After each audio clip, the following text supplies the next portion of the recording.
Good morning, everybody. Welcome to episode 2 of Zooming with Kaymitch. I have a very special graduate assistant guest with me that's ready to join. So I'm gonna go ahead and get him on there, and I hope you enjoy this episode.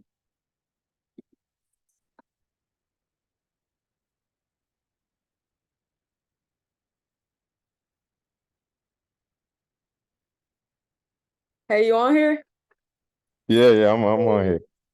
Hey, my guy, how you doing? I'm doing good. How are you this morning? I'm doing good. Thank you for being on my call today. I'm ready to get this started.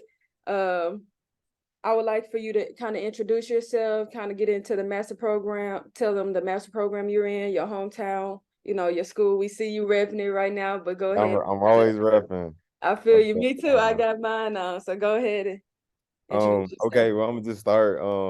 My name is Brennan Dumas. I'm originally from Opelousas, Louisiana. It's about 6.5 hours from Austin. I, Mm. I just I just went back home to visit since we was off this week before school starts next week. So I was just back home. I drove in a couple days ago. But I got my start in college basketball, working as a manager for the men's team for the Louisiana Raging Cajuns. Mm-hmm. Then graduated in May. Got the job here, been here since June 14th, I believe. Uh-huh. Been working ever since. So that's really a little quick introduction. Yeah. That's amazing. What master program are you in? Okay, I'm in sport communication. Sports communication. Okay, that's very cool. Okay. So let me go ahead and ask the first question. So how was it ultimately being a manager for the Louisiana men's basketball team? Oh, it was amazing. Like I met so many great people. Uh-huh. Worked with a great group of managers, coaches, support staff, athletes, and just everybody around the community too as well.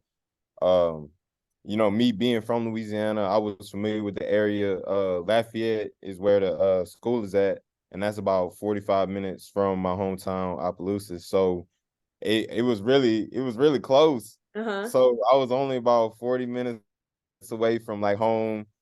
So and it was like a Louisiana, it's like a small town kind of vibe. Everybody knows everybody. Uh-huh. Pretty much every little city is like, oh, I know somebody there, things like Mm-hmm. that.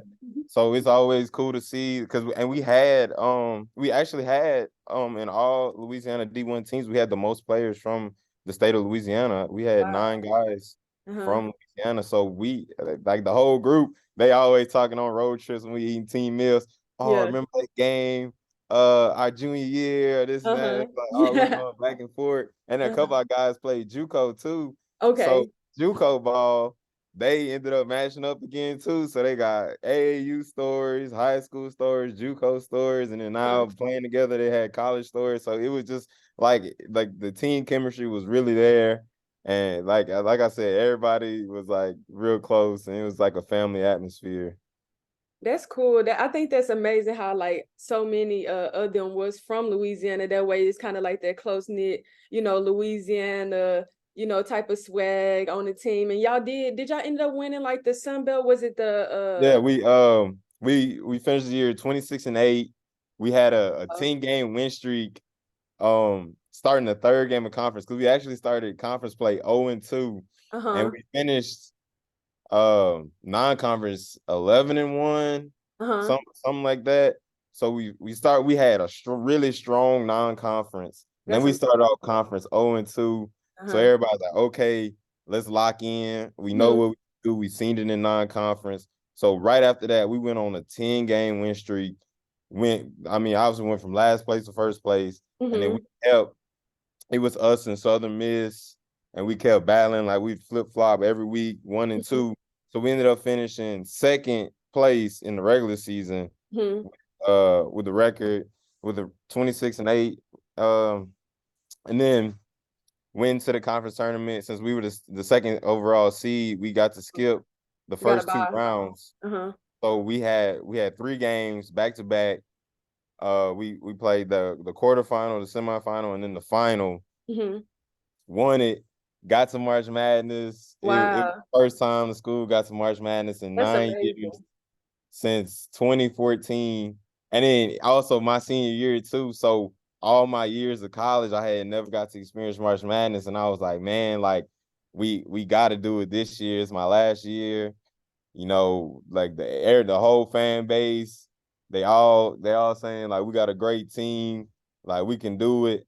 Uh-huh. So this is like we ended up doing it, and it was just amazing, and seeing like all the support from the community, Uh-huh. friends, family, everything. It was really special, and that's some lifelong memories I'll never forget. Just one of former players text me like two mornings ago, and he was just like, man, I really appreciate you.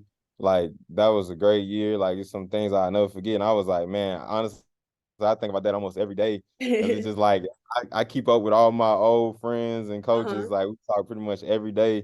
So That's it's good. just cool to see like we all like pretty much on the same page. It's Yeah. just, everybody's like, wow, this was really special. It was a great group we had. Speaking of one of like your former players, Trajan, is that how you say it? Trajan.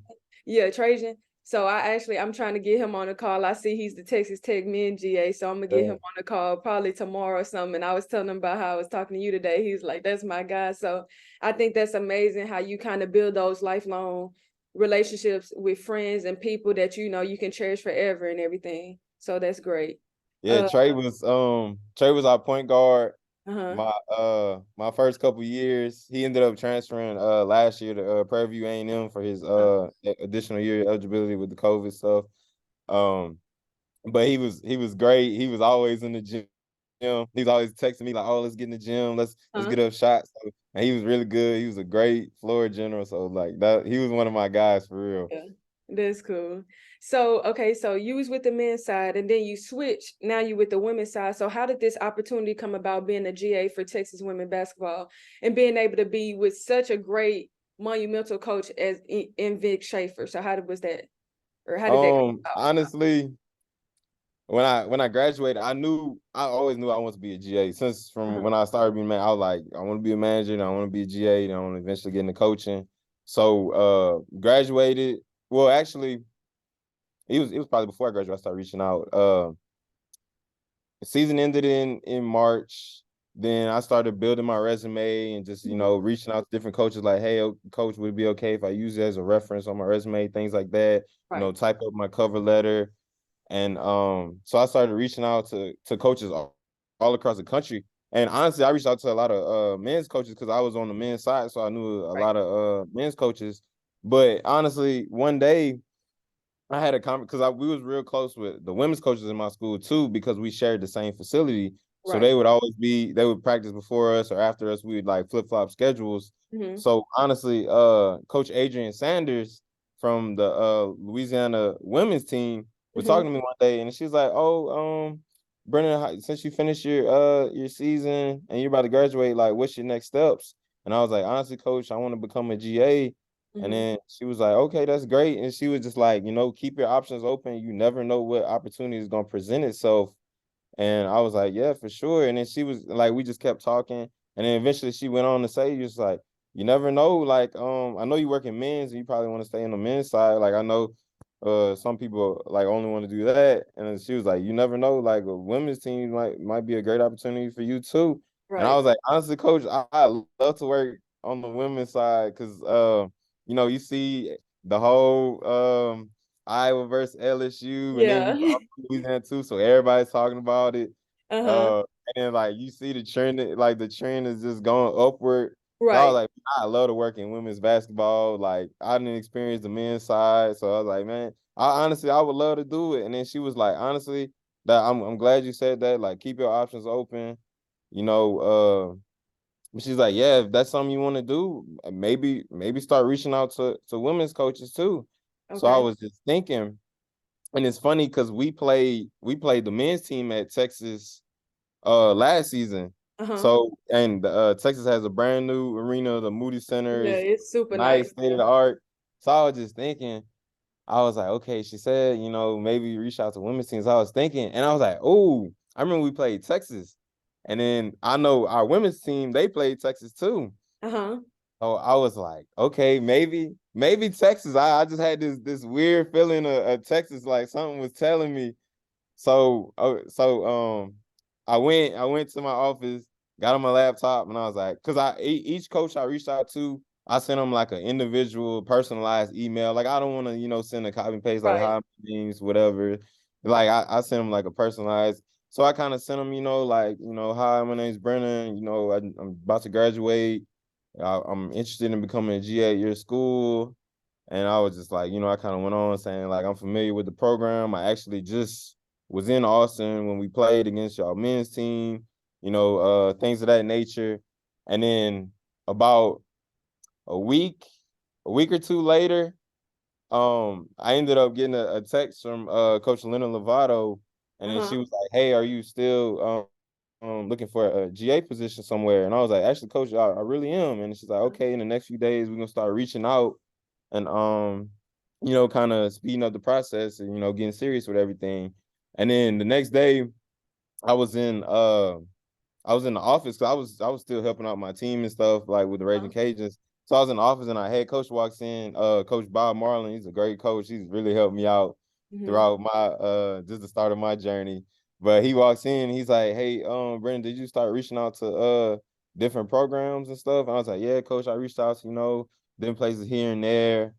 And he was like, Who specifically did you reach out? He's like, "Because I've been coaching a while. I've been I Like know coaches like all friends. across the country and Yeah. stuff."